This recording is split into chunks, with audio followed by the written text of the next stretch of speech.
Hey, what's up, YouTube? Gravekeeper. I'm going to be showing you the deck that I'm going to be running at Atlanta.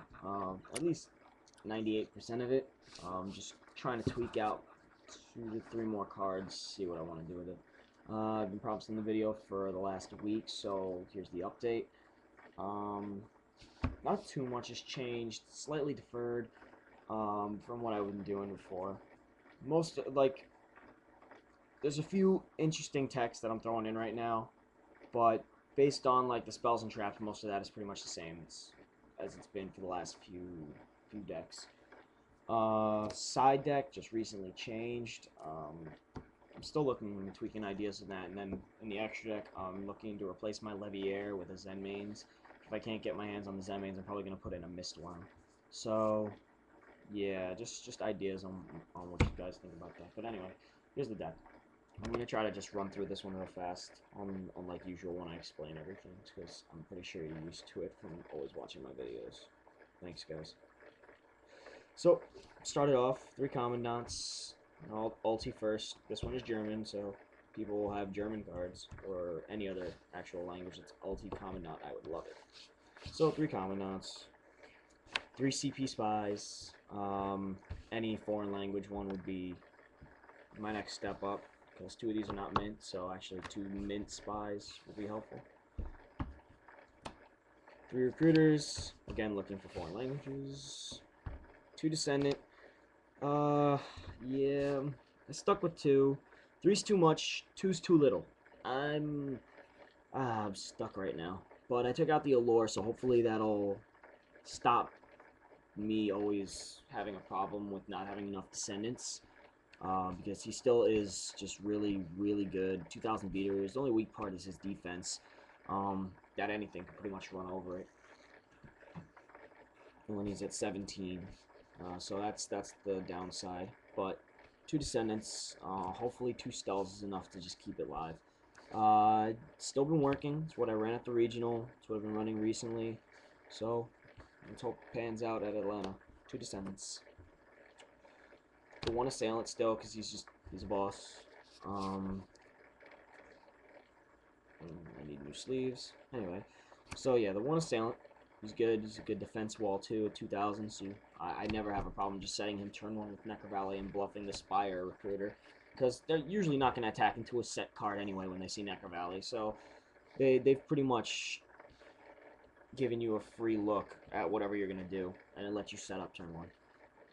So yeah, never be afraid to bluff with him in hand. Now for the 3 cards that make up the rest of the 14 card lineup, or 15 monster count. 1 Max C. I can get more Max Cs, that's not the issue. The issue here is that I play Royal Tribute, so I'd only like to main board 1 Max C. And for me, maining Max C without Valor just does nothing. And maining Max C, like maining 3 Max C and 1 Valor, it can only do so much. You can only activate 1 Max C a turn. You're going to end up dead drawing it. And if you don't draw the Valor, what's the point? Honestly, you can have all the cards in your hand. If they don't work the next turn, you're screwed and you're discarding down to hand size. It doesn't force people to stop anymore. People realize, unless, except of course wind up, because then it's just pointless, because they're not going to be handing you out. They're just going to be evening, and they're going to get rid of all the shit. So they're better off waiting. That's the one deck, yeah, that it's going to be really good against. But against any other deck that can pretty much kill you that turn, or any deck that's not scared of what you have up your sleeve, because they'll probably have answers to it by that point, they're not going to be scared of this card. So playing more than 1 Max C with no backup plan, not being able to draw into something that's going to stop them, does nothing. So that's my opinion on it. You can hate, you can do whatever you want. That's just how I feel about Max C. I mean, it's still excellent. It's still worth the money. It still should be played, at least in just about every deck. But playing it without Valor, like just playing 3 Max C and either 1 or no Valors, I personally think that's stupid. So, Max C. Speaking of the devil, Valor. I play 1 Valor, again, because of the tribute. There's a difference between my deck and all the decks in the meta that are running around with 3 Max Cs and 1 Valor. The reason I do it is because I play Royal Tribute. I don't want to end up with so many dead cards. Plus, me drawing monsters, like starting the hand with like the zoo for monsters 1 or 2 spells or traps, I'm kind of screwed.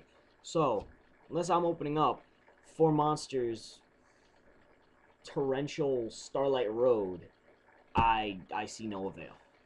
And I don't consider Commandant the monster at that point. Because Commandant, I just pitch off and he's going to get me Necro, and that counts as a spell for Starlight Road or whatever. So yeah, 1 Veiler to hopefully go with the Max C and stop the plays.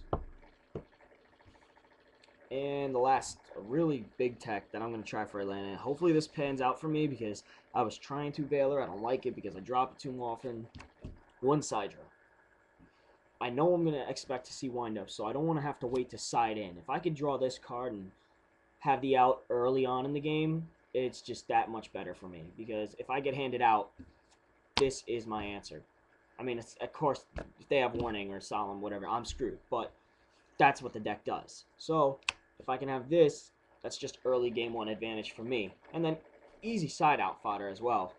Or side in fodder, depending on the deck that I have, that I'm playing against. So I'm going to try playing this 1 side draw and hoping it works out. That's the monster lineup. Spells, pretty much staples. 3 Necros, 3 Duality. Looking for any, again, foreign cards. 2 Dualistic Royal Tributes, so I don't really care about the language on that. 2 Stels, not 3. I saw a build with 3. I'm confused how a deck plays it. I think running 3 Stels is like running 3 Dojos. Oh, wait. No. Dojo, I don't know how they won in Mexico. Whatever. They couldn't afford the rest of them. They couldn't afford the other top-tier decks. I kid, mind you. I'm not a racist. I'm Puerto Rican and Dominican anyway, so there goes that. Anyway, 2 space. I don't know. You guys know how I feel about space. I just think that I need to eventually play it. Royal Decree is a problem. So if I end up running into that game 1, I'd be mega tight. And if I don't have Descendant right away and I can't set up any plays, then I'd also be very upset. 2 space, I only played the 1 for a while. 2 space now is just because of like a lot of the problems. If I can get rid of Factory real fast, that's always a plus. If I can get rid of just, they'll go blank, blank, blank, set 1 back row, set monster, pass, and try to go dust shoot, then this is just, nope, space. Or if they go set 1 pass, I'll go and base space because they only have 1. That's how I feel about space. I don't like blind spacing into heavy back row. I think that's stupid. I think it's a bullshit fucking play. There's no skill involved in blind spacing and hitting the right card.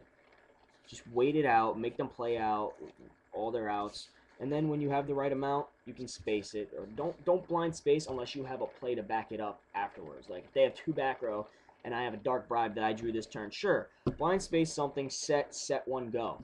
Because then they're not going to be able to hit your Dark Bribe, which they'd obviously blind space, and it would leave you with 1 back row left anyway. In which case, you'd probably just space their back row the next turn, unless they hit the space. So, I say just take advantage of it only when you have a play to stop the rest of the back row. That's when you can blind space, or when you need to make space in your back row.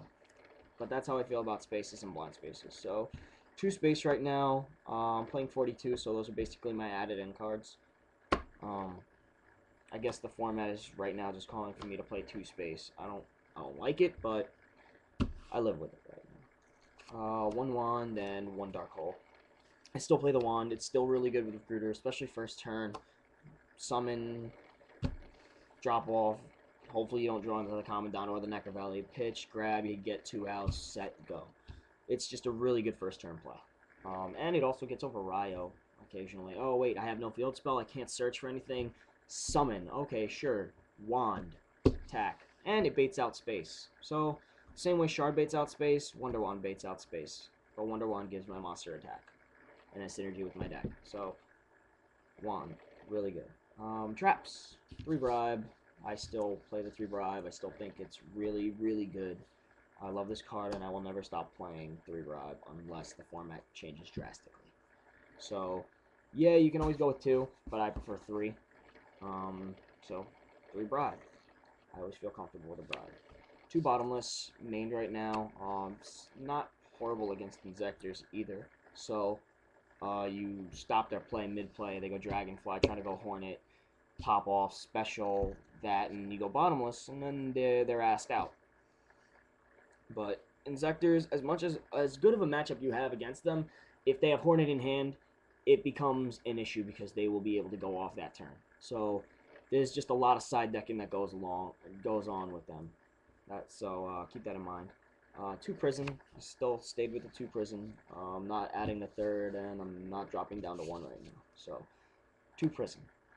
Solemn Brigade. That's just staples. Torrential, Mirror Force, and 1 Road. I still won't play 2 Road. I don't care what anyone says. Until Blackwings start coming back, or there's cards that are really gonna cause problems for me, I'm only gonna run 1 Road. That's how I feel. So that's the main. Here's the extra right now. The 1 Dust for the Road, and in case I have to go into it if I side out Road for any reason. Levier, again, I told you I'm trying to switch that out for either Zen Mains if I can get my hands on it and borrow it, or Misworm if I can't. Because I'm not playing the DD Warrior Ladies anymore in the side deck. So Leviathan, Roach, yeah. A lot of people say that the Roach could be a wasted space, but if you end up finding that stupid matchup that you don't want to see, like fairies, for example, plants, because you always run into something you don't want to see, and that's one way to stop it. So Roach is still good. I would still play Roach. Just the 1 over 2 Utopias. The 1 Utopia. Armory Arm, because I am playing Veiler, and that gives me an extra out to Spirit Reaper. Librarian, more so now because it's a beater, and I can easily go 5-star, and it's a spellcaster, so it also has synergy with Wonderwand, so that's really good, and it'll be a 2900 beater, and getting over Grapho when you have Necker Valley. So if I ever come into that situation, Librarian, attack. So Librarian. The Cataster, still play. That's a staple. Brio, also a staple. Black Rose, staple. Arcanite, especially for this deck, it's just really good. Veiler, 2 Recruiters. So yeah, you have to play it. As much as you think that situation won't come up, it comes up a lot, like very often. Especially if you draw the Recruiter and you already have a Recruiter on board. That's good. And then if they can't get over it, then you can obviously also go Arcanite, cool, get rid of, and then you have a 1800 wall. So Arcanite's really good. Scrap Dragon, he's a staple. That's it for the Synchros. Now, I'm maining 1 Chimera Tech. I'm not going to side the second one, so I have to use this at my discretion. But usually all I'll need is 1 because their only machines are pretty much their Xyz. And if I ever run into a weird matchup where they're maining Sidras and they have Cataster and I have Sidra, it's whatever. So Chimera Tech 1, and then 2 Cyber Ends for the Malefics that are still on the side deck, because that card is just a boss with skill drain. And finally the side. I'm sorry this took like forever, as per usual. I always had to explain at least 1 tech or how I feel about certain cards. I'll try to work on that, guys. I know you guys have things to do. So anyway, here's a side. 2 skill drains, because the deck can still actually really play around skill drain really well, as long as you know what you're doing. 2 summon limits. That's my tech right there. Summon limit is going to stop windups in their tracks. The best part, I found out you can do this on their second summon.